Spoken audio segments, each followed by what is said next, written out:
My Radio Network, the world's conscious broadcasting network. Live on iTunes and archived on iHeartRadio. The voice of consciousness. And now, join Shay Parker's Best of the Best, offering celebrity guests, lively discussions, hot topics, free psychic readings, and expert guest hosts. Simply the best in spiritual and metaphysical talk radio.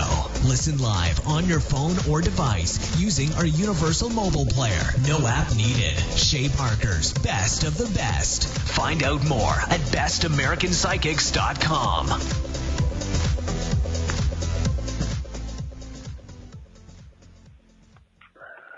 Good evening, everyone. Welcome to Divine Angel Messages on Best of the Best. This is Vicki Snyder, and I'm the guest host of Best of the Best every fourth Tuesday at 8 p.m. I'm a certified Shay Parker Best American Psychic, a medium, and a spiritual counselor.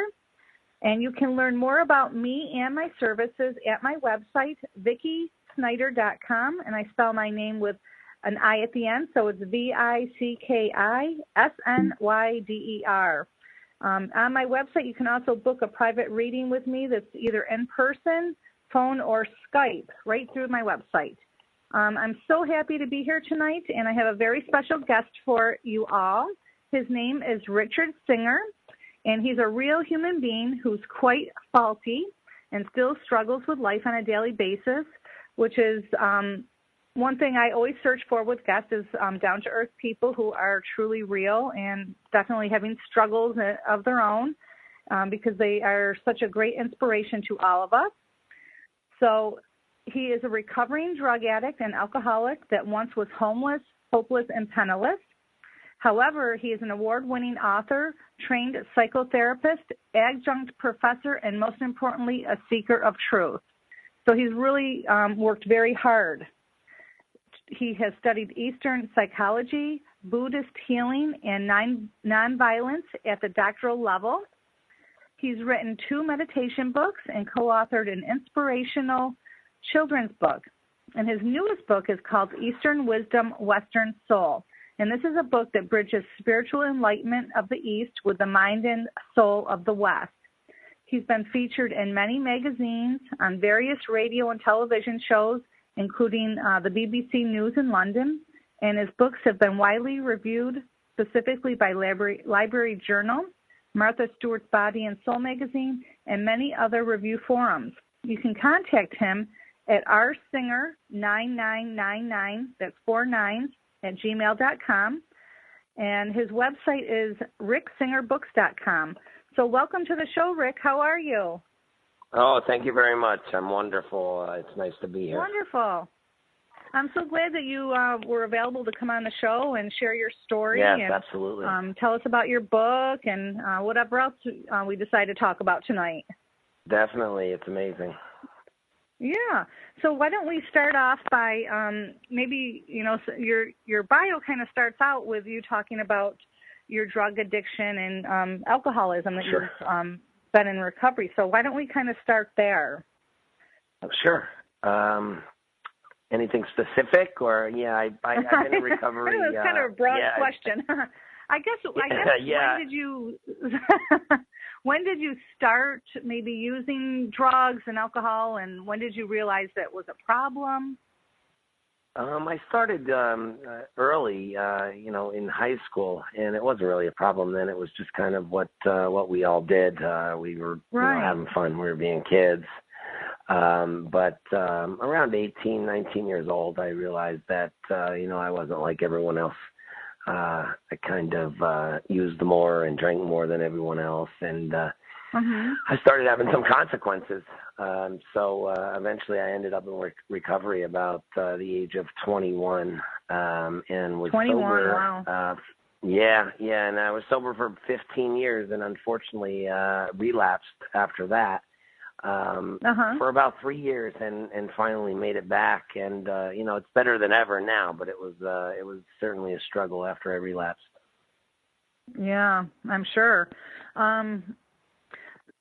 So I guess what happened with the relapse? Where was the breakdown that, what changed in your life? I guess I was going through, a lot of pain and suffering, and maybe, kind of stepped away from the spiritual path that I was on, and that. I don't know. I think I got, tied up with the world a little bit too much, and there was a lot of pain, and I didn't take it to, I tried to handle it on my own, and it ended up subtly coming back and going through, a horrible time for a number of years until, finally I surrendered once again, and I just had enough, and right. Wrote a book and I have a new one coming out about addiction. So okay. I see it as something that was probably I needed to grow in my life. It was the path that I was meant to live. Even though it was a struggle, yes. but I needed it to grow, I guess, further. Exactly. Yeah, definitely. That's kind of how I look at those challenges that we have in life, is just the chances of us growing and sharing our experiences with others to help them on their path. Absolutely. So, yes. After you got into recovery and then were, sober, clean and sober for those 15 years, what were you doing during that time? What kind of work were you doing? Oh, I teach at the university level, and I'm a psychotherapist. Yeah. Right now I work with intellectual disabilities, but that's kind of the path that I took, helping. I love to help other human beings. I think that's what life's all about. So I agree. That's what I was doing, and it led me. It's a wonderful career. Yeah, definitely. So after you got sober though, you went to college to be a psychotherapist or a teacher? I mean, what was the time frame there? Well, it was kind of right when I got into recovery. I kind of, I guess I felt this passion, and I wanted to make a commitment to helping other human beings. So I furthered my education, and many years of education and working along with it. I ended up finishing my degrees and working in a lot of facilities and helping a lot of people. The universe kind of gave me that power to be able to do that. Nice. Yeah. So, so did the psychotherapist kind of come first, that part of it? Yeah, it did. It did. I got my associate's degree, bachelor's degree, then went on to graduate school, and started working on my doctorate degree until I had twins. And, that kind of put the brakes a little bit on my education. But I did, I ended up moving to the Cayman Islands and writing books, which was a dream of mine. So, I was able to do that. Yeah, that's wonderful. So, like, people listening that might be, suffering from any kind of addiction, what kind of, advice do you have for them to, kind of stay clean and be able to have goals and dreams to reach? Because it seems like it would be, I'm sure it was a journey for you. Oh, you absolutely. Make it sound easy, but I'm sure it was a struggle and a journey. Oh, no, yeah, absolutely. It is every day, I think keeping, remaining hopeful. I think that's one of the most important things is remaining hopeful and trusting something outside of ourselves, because, I don't take credit for anything that I've done. It was because there's something else out there. There's, I believe in kind of a universal sense, but, whatever faith you do have, you have to trust in that, I believe. And, that's what gave me the strength to be able to, carry on all of these years and do what I've done. Yeah. I've been given gifts, and I've been able to use them in recovery. That's wonderful. So do you do AA, or is that part of your recovery?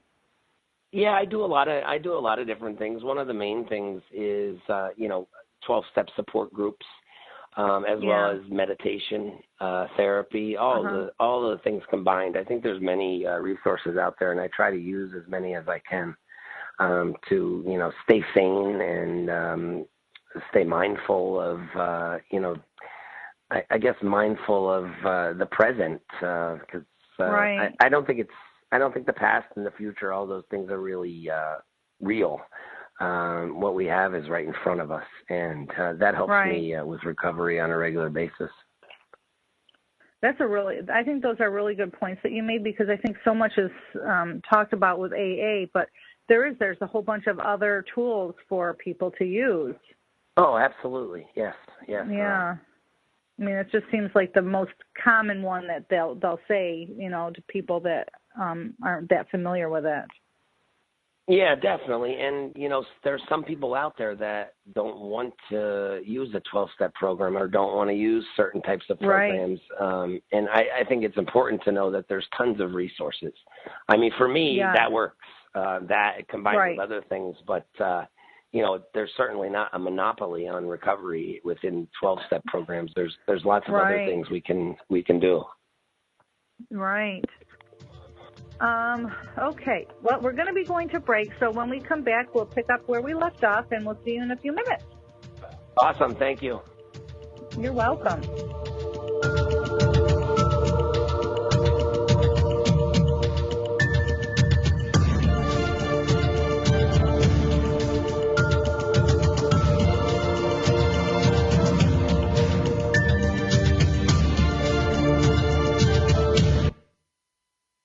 The best of the holistic, spiritual, and conscious world. OMTimes Radio. IOM FM. Have you wondered how to change your love paradigm? The secret key is finding a love partnership, not just a regular connection. How do you find these? Through conscious relationships. Ascending Hearts Dating is a dating site for people like you that believes in second chances and a different type of spiritual connection. Try Ascending Hearts for free at ascendinghearts.com and change your love paradigm. Ascending Hearts, the premier dating community for the spiritually awake. Hello! Join us, Lisa Berry and Michelle Carter, every Monday at 1 p.m. Eastern Time for the Mindset Makeover, What's Possible. Get ready to become present, clear, and unstuck, and start living fully, led by your heart. While you listen and feel this transformation through vibration of word, sound, and song, you'll open up to what's possible and experience your shift.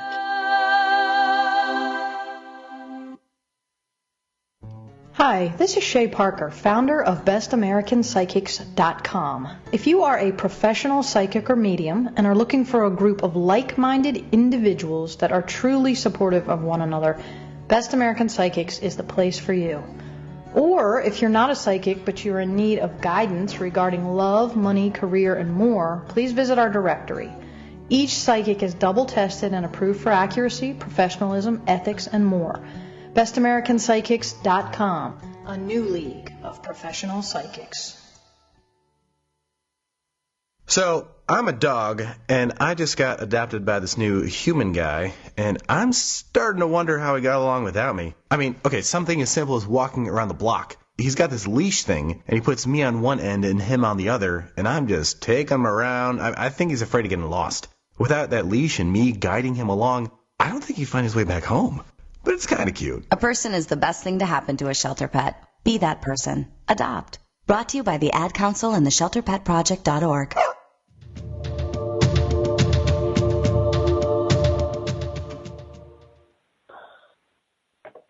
Welcome back. This is Vicki Snyder of VickiSnyder.com, and I have a special guest I'm interviewing tonight, and his name is Rick Singer. So welcome back from break.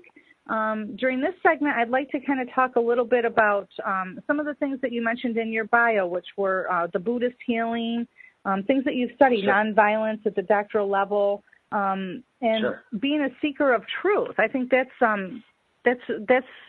huge. Like, what does that mean? You know, I think that means a lot of different things for other people. So what is actually a seeker of truth? Well, I think that in us we all have this kind of intuition, and we know what the truth is. But I think that we also have the side of us that speaks to us like from the ego sense. So there's a lot of people that judge. There's a lot of people that judge other people based on, external characteristics or race, ethnicity, all of these things. And that's just the judgmental part, I think, of the ego. But then within our soul, or whatever you want to call it, within our true being, there's a truth.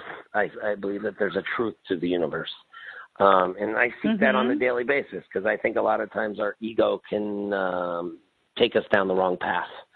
So I think I try to kind of tap into that, the truth of my being and the truth of the universe, and try to live, I guess, according to that, rather than by what my ego tells me or by what, my mind kind of judges on the first, everybody judges, and everybody has a mind that kind of has automatic thoughts and things like that. But I think we need to go beyond that and see what's in our heart, as well as intuition. And all. We feel what the truth is, I believe. And, I've been, I try to seek that on a regular basis. Right. So how would you suggest other people seek the truth? I mean, through meditation? I mean, how would you tune out that ego? I know it comes up for me a lot in reading from people. Oh, definitely. Yeah, I think a big part of it is meditation and listening to, listening to the divine or listening to the universe. And, lots of times we don't stop to listen. We don't. Our mind just keeps going and going and going and going and talking to us. And we never stop to listen. So I think if we stop to listen and, kind of seek the stillness within us, then we could realize what the truth is. But it's hard. It's definitely hard when we're so busy and there's chaos and all this stuff going on in the world. It's really hard to do. But meditation, I think, is our link to everything. Yeah. How do you suggest people kind of slow down and do that? And when I'm sure it probably comes up with your in your sessions with clients too. Oh yeah, definitely. So how do you teach them to kind of slow down? The first part of any meditation or any relaxation is to actually breathe. I think we go throughout our day and we never focus on our breath, and we're holding our breath a lot of times, and that causes anxiety and chaos in our life. But so we have to start slowing down and listening to our breath and actually focusing on our breath. That's the first. I think that's the beginning of any type of relaxation or slowing down. Yeah. So we have to consciously say, I'm going to slow down. We have to, make it, give ourselves 5 minutes a day in the beginning to just slow down and focus on our breath. Right. Just breathing in and out, in and out. Yes, absolutely. And focusing on that breath. Yeah. Yeah, so that's the other thing, time. Like how much, for you to really be mindful of it, is 5 minutes enough time? Because I know that's such a huge thing for people. To start out with, absolutely. My practice started out with a few minutes, But what it goes into is a living meditation, and that's what I teach in a lot of my books, talk about in a lot of my books, is that living meditation is basically staying in the moment when we're living, not being in our head, but being in the present, focusing on what's in front of us, not what was in the past and not what's going to be in the future, because the only real part of life is now. I mean, it's always now. But we're always in the past and we're always in the future, and then we never truly get to live in a genuine sense because we're always somewhere else. So my meditation. I wonder why we do that. Why do we all do that? I think it's a conditioned part of our existence. In a sense, we weren't born that way, So I believe that we were conditioned that way from from childhood on to now. We were kind of taught to do that because if you look at a little child, they enjoy the now more than anybody else. So society kind of conditions us or teaches us to, worry about the past and, we'll worry about the future, regret the past, all of these things. We have to do so much to be happy. And it's insane because all these goals we give ourselves for the future, we're never going to be happy no matter what we get. If we're not going to be happy in the moment. Right. You know, we're always going to be looking forward to the next thing. Yeah. Oh, absolutely. Absolutely. So your first book, was it about meditation? My first book is a daily meditation book. So it's kind of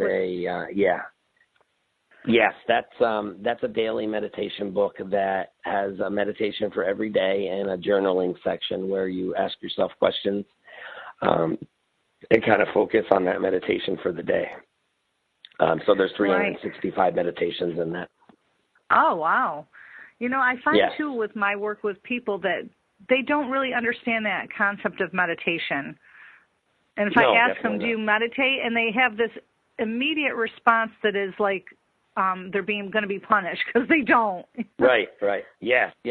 Well, you know, I think it's a big topic now. Meditation's a huge topic, and I'm not sure that people realize what it is. You know, there's so much. I don't think there's so many books. Yeah, I know that there's so many books about it, and people make it really complex, and it sounds like this big thing. Do you meditate? But it's actually very simple. I know my mother always says, I don't even know how to meditate. I don't know what to do. What do you do? And how do you know you're meditating and all of these things? Yeah. But, you know, really it's just being aware of the moment. That's meditation. Right. And then the second thing that I always hear is, I'm not a good meditator. Well, nobody's a good meditator when they start. No. You know, you have all these thoughts coming in, and that's normal. So you're meditating. If your thoughts are coming in and you're aware of them, then you're meditating. But the whole point is to practice, and when thoughts come in, you let them go. And it's very hard to do. I make it sound easy, I know.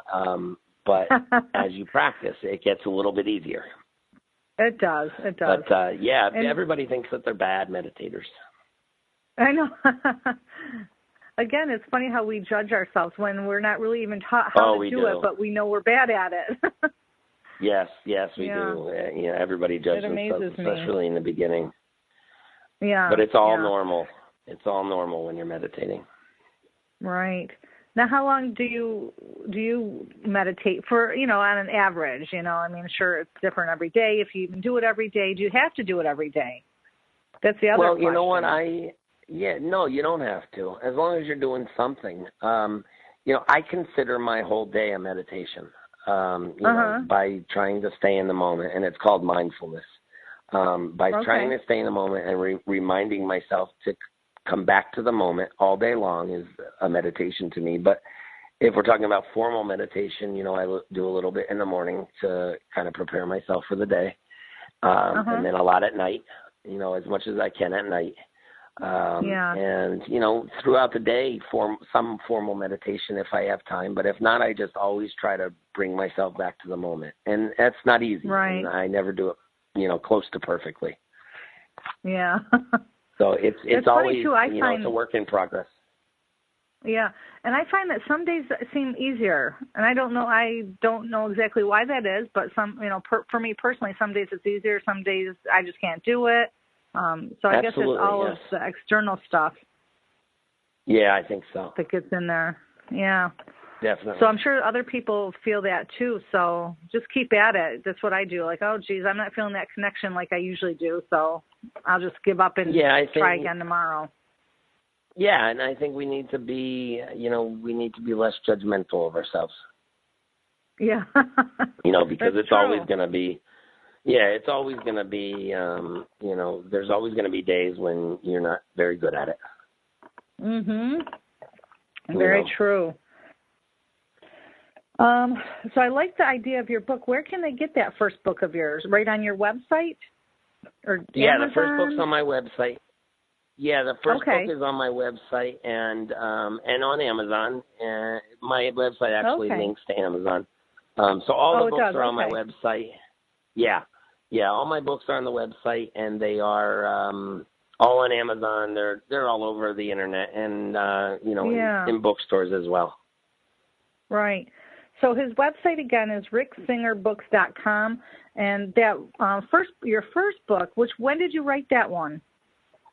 The first one, Your Daily Walk with the Great Minds, was written in 2006, I believe. Oh, okay.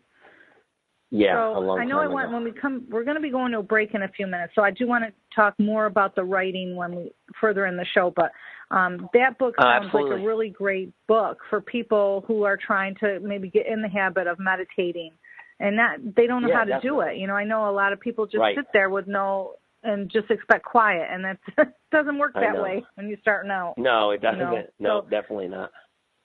Yeah. So I like that whole idea of just keeping mindful of being in the present, I think, in that breath, I think is great, easy tips for people starting out, you know, that haven't had any experience. What's worked for me. Yeah. Yeah, definitely. Wonderful. So do you teach meditation at all, or have you? No, basically, I teach it to my, if I have clients that are interested in it, or it could help anybody in my work, I talk about it, but I don't teach it anywhere right now. Yeah. What kind of classes I have do so you many teach, other things going on. Yeah. What classes do you teach? Oh, well, we're going to break. You'll have to answer that when we come back. All right. Absolutely. See you in a few minutes, everyone. Okay. Thank you.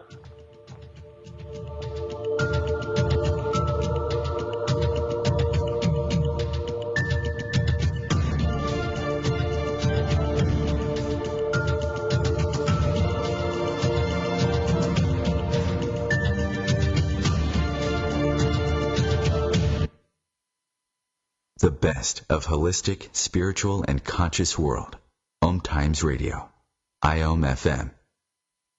Spiritual, metaphysical, green living, psychic, alternative healing, life coaching. Do any of these or similar terms apply to your business or cause? If so, you are in a niche market with a very specific audience. Conscious Gate PR is the world's leading conscious public relations agency. With a global reach of over 4 million and growing, we offer comprehensive media campaigns to our targeted market.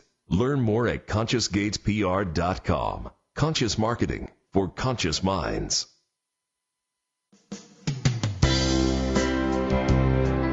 This is Terry Van Horn, and I want to invite you to join me for my weekly radio show, Healing Light, on OMTimes Radio every Wednesday at 6 p.m. Eastern Standard Time. On Healing Light, we want to bring love, light, and blessings into your world. You can find out more about us at www.healinglightonline.com. Blessings. Hi, this is Vicki Snyder, the Everyday Mystic Angel. What's that, you ask? Well, it's an angel with a down-to-earth edge. And you can catch me live every fourth Tuesday from 8 to 9 p.m. Eastern Standard Time on The Best of the Best. Learn more about me and my services at www.vickysnyder.com. That's VICKISNYDER.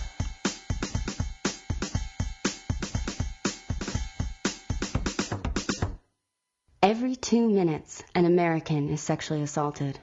The majority of victims know their attacker. It could be your friend, your neighbor, or someone you met at a party. If you said no, it's rape, and it's a crime. This is Christina Ricci with RAIN. Call the National Sexual Assault Hotline today at 1-800-656-HOPE or visit RAIN.org. That's RAINN.org. Brought to you by RAIN and this station.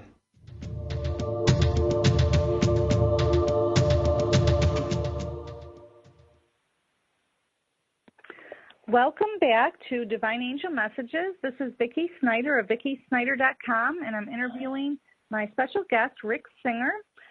We left off and I was asking you, Rick, about what kind of classes you teach. You know, you teach at the college level, right?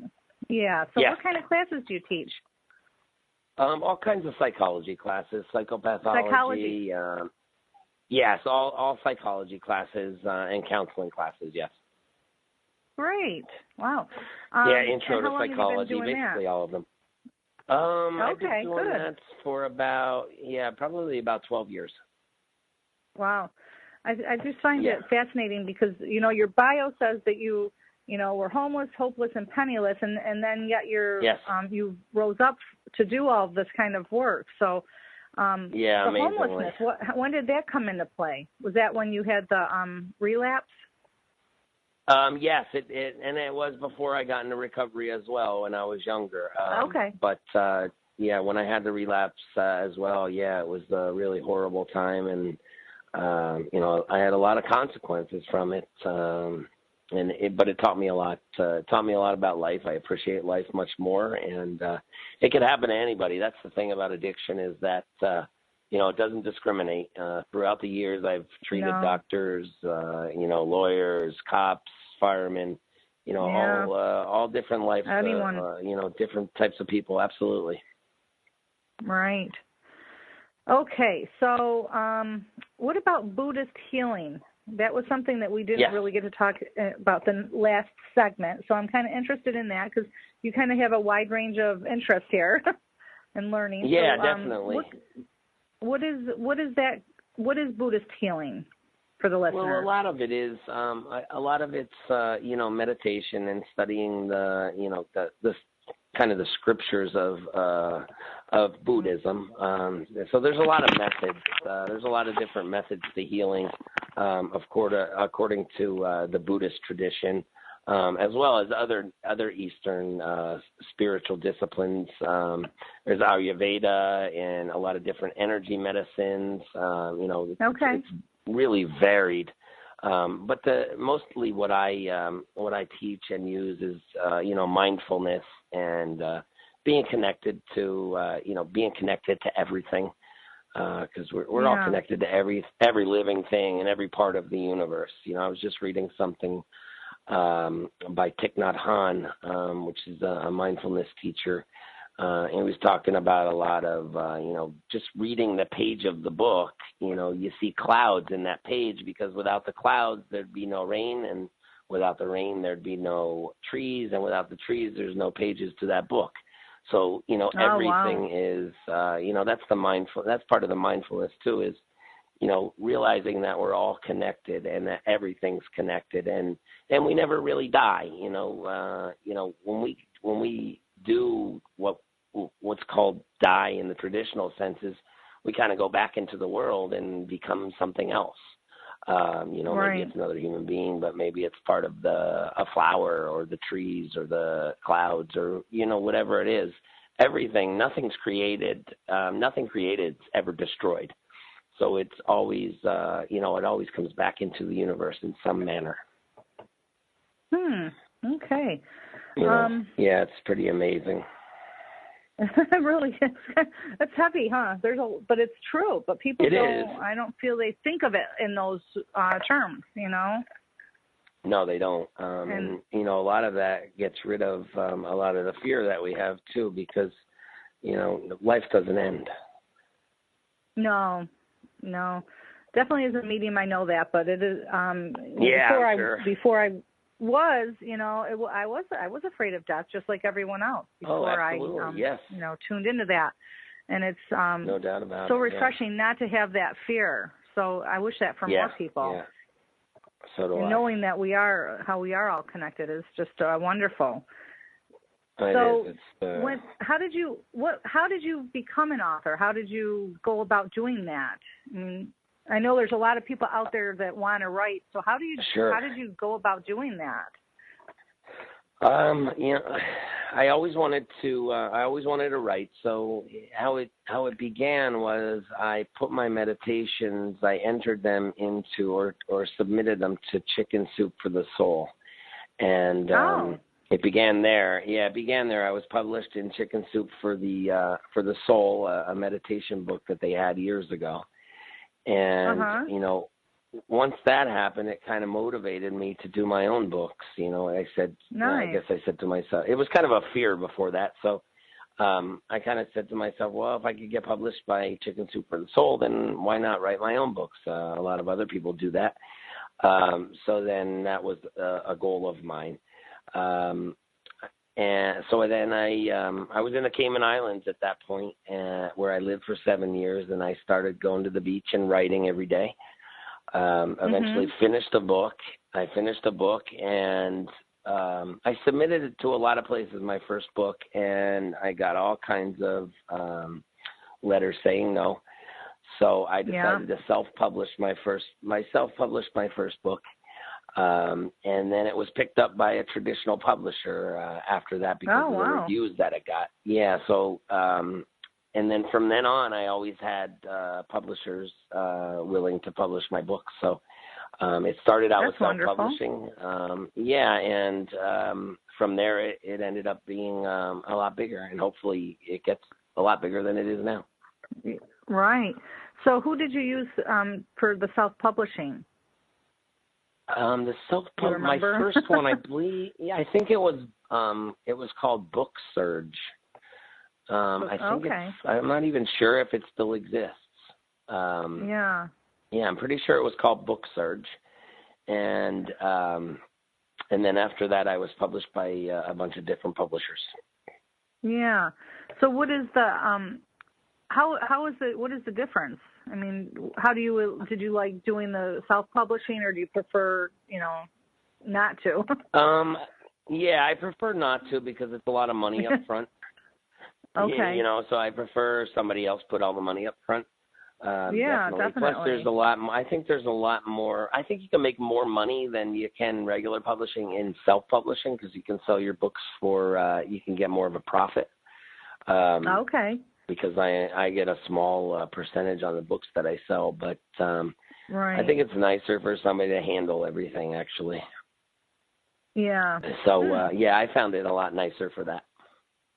Yeah. How many books do you have total now? I believe there's 5 or 6 right now, and then I'm working on a new one. Wow. So, somewhere around there. What is the new one was about addictions, right? That's coming out. Yeah, the new one. Because the one that's out, I want to talk about in the last segment. Yes. The one that's coming out is called 101 Tips for Recovering from Addictions. Oh, wow. And that's going to be, it's just going to be what it says. Small tips about what to do when you're entering recovery or continuing recovery.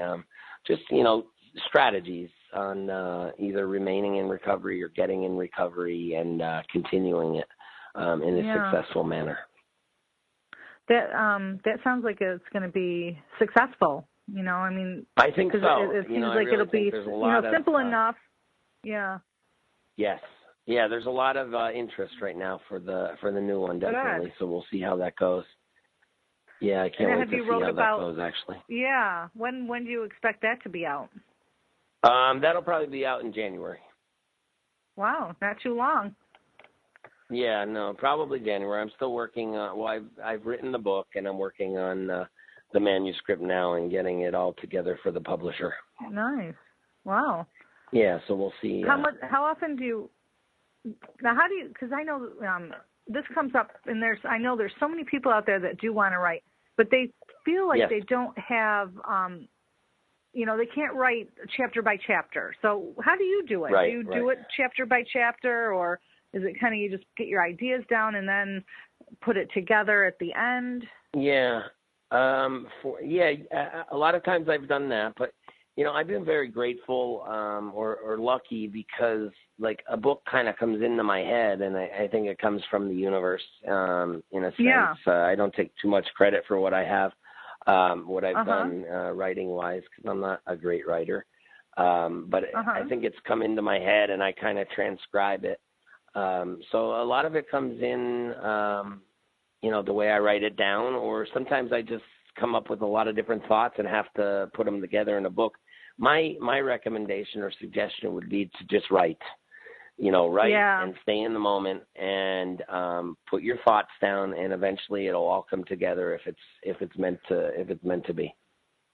Yeah, I think that's easiest because it seems like it's too much structure for people to think about that then they end up not writing. Oh yeah, it is. It is. When you think about a whole book, that's too overwhelming. It's you have to take little steps. Yeah, definitely. And I liked it what you say too, because you're kind of you're channeling the messages based on your experiences and knowledge. But I think that's just wonderful that you have that ability that you're tuning into the universe and being that voice It's yeah, wonderful. I think that's all it really is. Yeah, definitely. Yeah, it's wonderful to be able to do that, and I can't, I don't take, all this stuff comes from the universe. I don't take credit for, being brilliant or anything like that. I'm just a normal person. Yeah, but you're actually doing it, so you do deserve credit for that, because other people, some people wouldn't do that. It's hard work. Yeah. Sure. Yeah, definitely. Like, how long does it take to kind of put a book together? It depends. I mean, this one I put together, the addiction one I put together in about 3 or 4 months, so it wasn't too bad. That seems quick. Yeah. Yeah, it just now the part of typing it up, because I handwrite everything. Oh, you do? Yeah, wow. I handwrite everything, and then I edit it as I type it, and then edit again, and that's the long process for me. That feels long. Yeah. Yeah, definitely. That's definitely. And can you read your writing? For me. Yeah, I can read my writing. Thank God. Yeah, nobody else can. No, nobody else definitely can. Yeah, that's funny. Do you keep all those handwritten pages too? Yes, I do. Yeah. Okay, well, we're going to break, and when we come back, I'd like to talk about your new book. So be prepared to talk about Eastern wisdom, Western soul. Sure.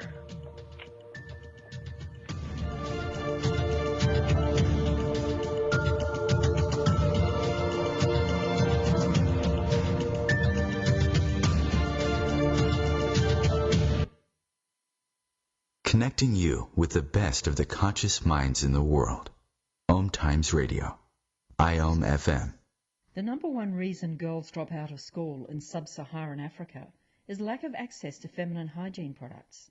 The Pads for Schoolgirls project, an outreach of Humanity Healing International, is changing this paradigm by setting up sewing programs at schools, teaching girls a vocational skill, while producing the reusable pads that help keep them attending classes. The girls pay it forward by making and giving pad kits to other girls in need.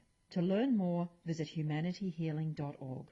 Humanity Healing is where your heart is. My name is Victor Furman. Some call me The Voice. I've always been fascinated with human nature, spirituality, science, and the crossroads at which they meet. Join me Wednesdays at 8 p.m. Eastern on OMTimes Radio, and we'll explore these topics and so much more on Destination Unlimited.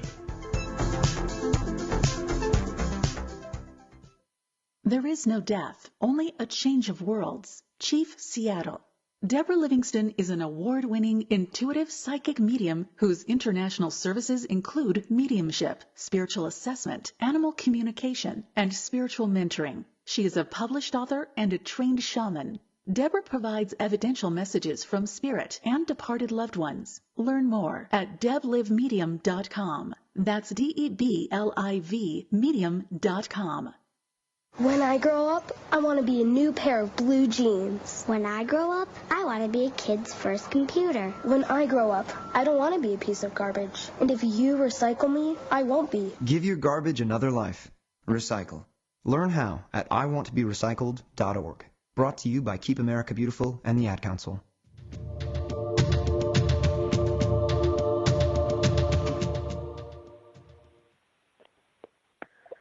Welcome back. This is Vicki Snyder of VickiSnyder.com interviewing my special guest, Rick Singer. In this segment, I'd like to talk about his new book that's recently come out, and it's Eastern Wisdom, Western Soul. So why don't you tell us about that book and what that one's about, and how to use that as a tool? I feel it's a tool. Yeah, definitely. It involves... it's kind of a personal guide to mindfulness. It involves several different sections. This one also has meditations in it. There's 111 meditations in the whole book. It involves separate sections like ego, truth, anger, and all the meditations kind of go along with the theme. They're all based on mindfulness, and then there's practical suggestions under each meditation on how to apply that to your life. Yeah, definitely. It's based on all the writings that I've read through the years about Eastern kind of Eastern spirituality or Eastern wisdom, like Buddhism, Taoism, teachings from the Dalai Lama, Zen Buddhism. So it's all Eastern philosophy. And I kind of put it into a book based on quotes and meditations and practical applications for those meditations. Wow. So it's it is. It's definitely a tool to use. That's wonderful. So what is this a sample practice that is in the book? Something that we could use to incorporate into our life. Like with ego, say, or something. Let me pick one. I know, sorry. Okay, let me pick one real quick. That's all right. Let me see. So we have, with ego, you want to choose ego? Yeah, since we were talking about it. I'm going to give you one from that. All right, let's choose ego. So this one, so first it would, let me see. One second. So in the beginning of the ego section, it talks about, I'll just read you a portion of it. Our ego is a highly sophisticated mechanism that attempts to successfully cast its veil of deceit over the luminous and enlightened nature of our soul. The ego's ultimate goal is to persuade us that it is genuine reflection of who we are. It presents itself through false thoughts, feelings, and deluded beliefs about the true nature of reality. The ego is cunning and devious, so we must be aware of its potential influence at all times. So let's take a brief look at the distinct qualities of the ego as compared to the soul. The ego creates separation. The soul is united with the entire universe. The ego creates limitations, and the soul knows no boundaries. The ego is governed by illusion. The soul knows nothing but truth. The ego has infinite external desires. The soul has everything it needs. The ego dwells in the past and the future. The soul eternally inhabits the present. And the ego clouds our true essence. The soul is our true essence. So it kind of describes, what the ego is and what the soul is. Yeah. And then there's separate meditations. There's a quote, there's a meditation, and then there's a real life application. Okay. I really like that because how you have that with the ego and then the soul, because it's so simple for us to, that's ego, because a lot of times people talk about ego, but they don't really know, I don't think, what it is. So that very clearly tells you the difference. It's wonderful. It definitely does. Tool. And I think that there's a lot of people that found it very useful, and hopefully a lot more will. I think it contains a lot of truth and a lot of practical use. Right. I think that's what I like about the book, is that it has practical applications. It's not just reading a book and then how do I do this and how do I make a change in my life? And you give people a way to do that, which is fantastic. And it feels I try to make all my books easy like that for people. Yeah, that's wonderful because absolutely. I think people can relate to it. And though I know personally me, I don't like long books that have way too many words and where's the meat? I don't need all that. I just want simple, to the point, and direct. And I think that's especially like you said, our lives are so fast paced that we need something quick and easy to grab onto. So that's wonderful. Yeah, and I hope how long did you work on that? Yeah, how long did you work that on book that? was it took about a year. Yeah, that feels like it would. Longer. Yeah, it took a little longer for that one. And when did it come out?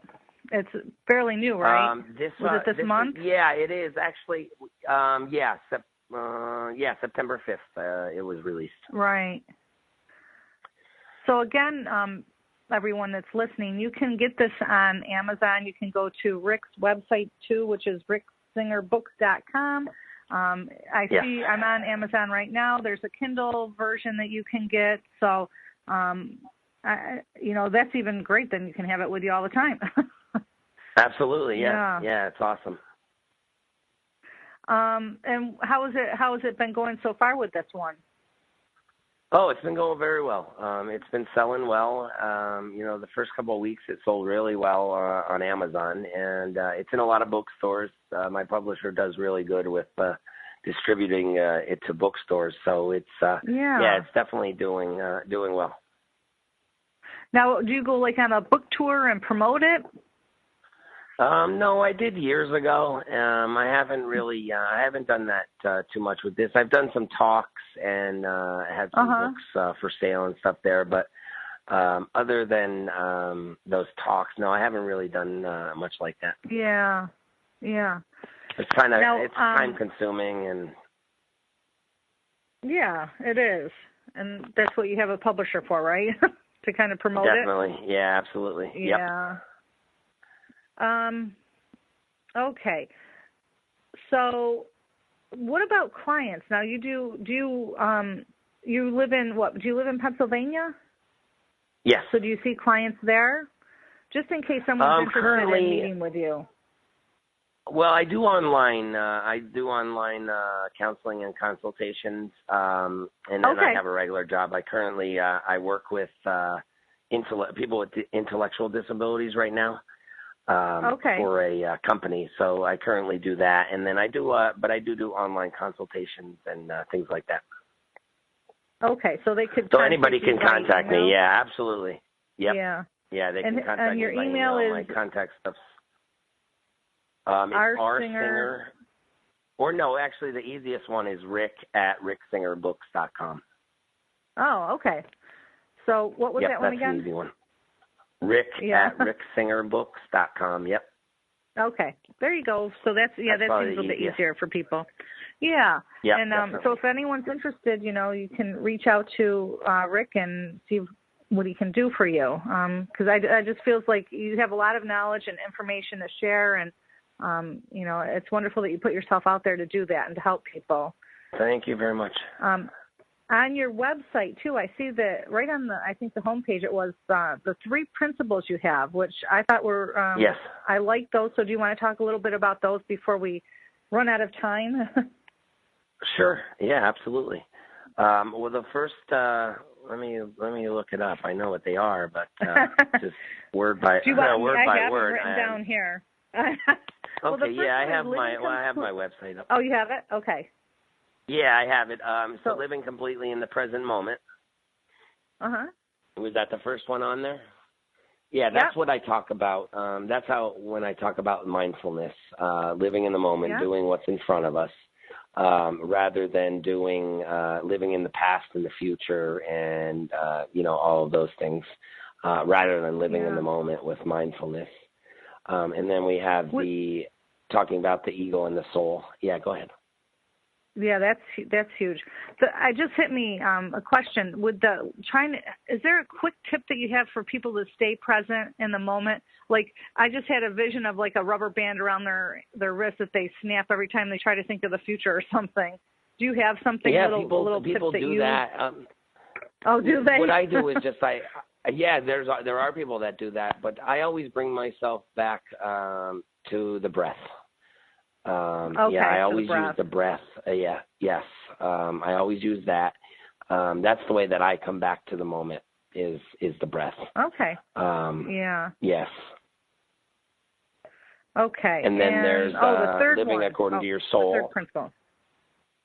Oh, yes, the living with not compassion your ego. for yourself and all human beings. Yes. Yeah. I think both of those kind of go together. They do. The second one was living according to your soul, right? And that's what we talked about in the book. And not your ego. But I think I think you're right. Those number 2 and 3 kind of go together with the compassion and the ego, because the ego probably, can try to talk us out of having that compassion and judging and all of that. Yeah, absolutely. Absolutely. And, I like what the Dalai Lama says. He talks a lot about, that we're all the same, and we all suffer, and we all don't want to suffer, and we want peace and happiness. Right. And if you think about it that way, there's no difference really between us at all. It's just the fact that we exclude people, because they're different than us. And it's very silly to do. But we do it. I know. It's, we sure do. what it comes down to is that we're all the same. Right. So you're finishing up the other book with the addictions. So do you have another idea in mind for another book? No, not yet. I'm sure it'll. Not yet. Not yet. I'm sure it'll come. But not yet. Yeah. Not yet. I'm busy now, so I'm as busy as I need to be at the moment. Yeah, definitely. Well, we're done for the night, so thank you so much for listening and for being a guest. Thank you so much. You're welcome. Take care. All right, you too. Bye-bye. Bye.